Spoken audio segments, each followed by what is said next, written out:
So here we are, New Hope calling, and we thought this week we'd talk to some of the New Hopers that are involved on the front line as essential workers. So we've got Mel and Dave here, so welcome you two. Thanks for being happy to share today. So maybe just first of all, let me ask you, what do you do with yourselves? Why are we bringing you? Mel, how about you? So I'm a registered paramedic. So during COVID, my work hasn't stopped and it won't stop as part of the healthcare response. So I'm still working my usual shifts across the weekend and during the week, day shifts and night shifts, doing our normal workload as well as, some COVID workload as well. So yeah, my work's just continued through this time. So what's the difference between normal workload and COVID workload? Sometimes there isn't much of a difference. I think, every day people still have chest pains, people still have strokes, people still have mental health problems that they call us for. So that's all ongoing, as well as obviously we're working in a pandemic now. So we're seeing, people calling for respiratory complaints and sometimes those patients are COVID patients as well. So, we treat them the same as everyone else and bring them into hospital and treat them in the field. Now, how about you, Dave? What are you doing with yourself? Look, I'm a technology teacher at Ringwood Secondary College, which is a government school.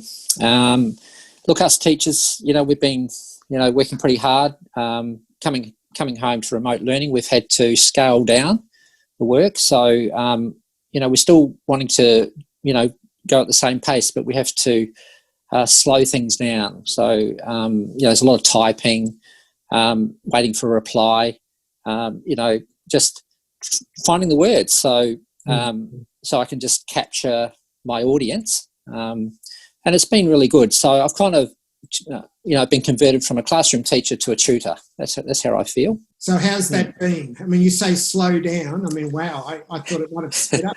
So what's it been like, Dave? Yeah. In the classroom we go at a million miles an hour and it's three-dimensional, but remote learning, we've had to slow the pace down because students can feel a bit overwhelmed with the work because they haven't got me in the room with them, and parents are having to manage a lot.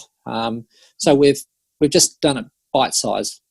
We've agreed as a team, my team that I work with, and we collaborate on just how we go about that. So we've had to be very creative. So you've been working from home mostly? The first lockdown, we were able to do a staggered return and we had a couple of weeks with the students there. But this time, no, we've been home the whole time because I teach 7 to 10. So it's only the seniors that have been able to return, in small numbers.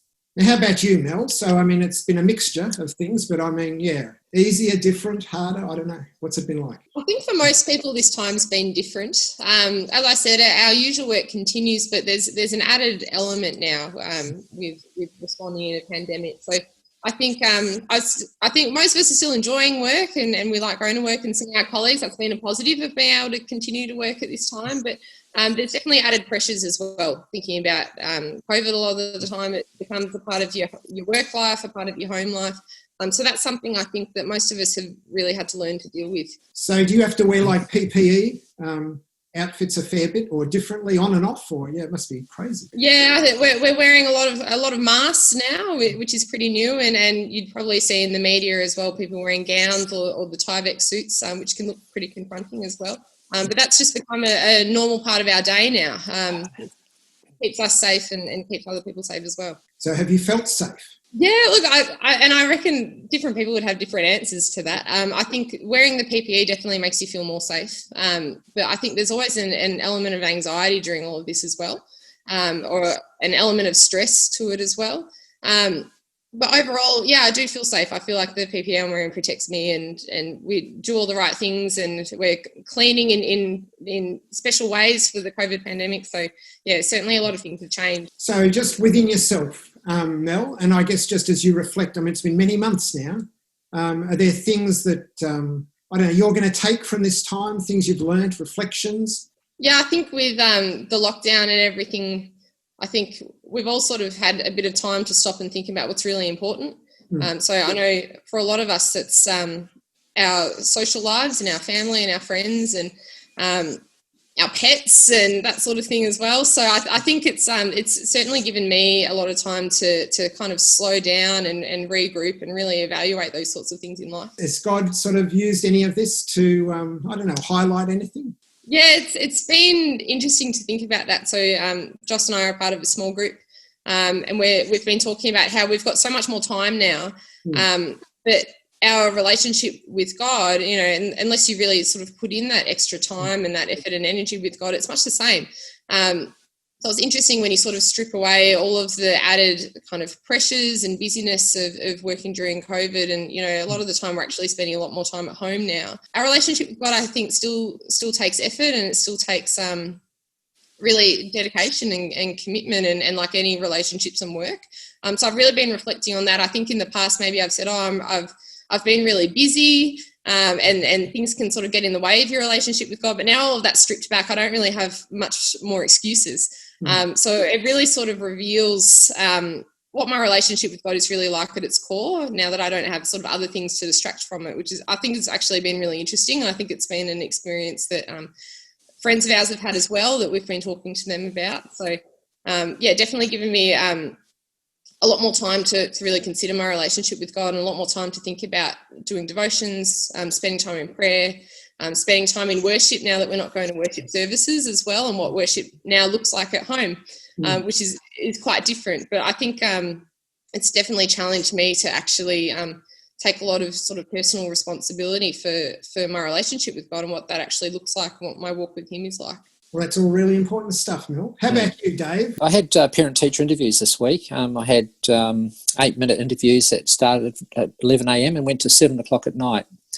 And I was beamed into everybody's lounge rooms, living rooms, kitchens, you name it. And it was quite a surreal experience, just meeting the community, whoever was available. Sometimes it was mum and dad, sometimes it was just a mum, might have been just a dad, it could have been, a carer. And it was very special because the parents just wanted to talk. And I was trying to keep the conversation about the learning and, how the child was going, et cetera, et cetera. But it was, people just wanted to connect. And so my small group prayed with me about this the night before, because I got a very supportive small group. And it was very special. And there was tears and there was laughter. Yep. And it was a highlight. Was just being able to just share with families.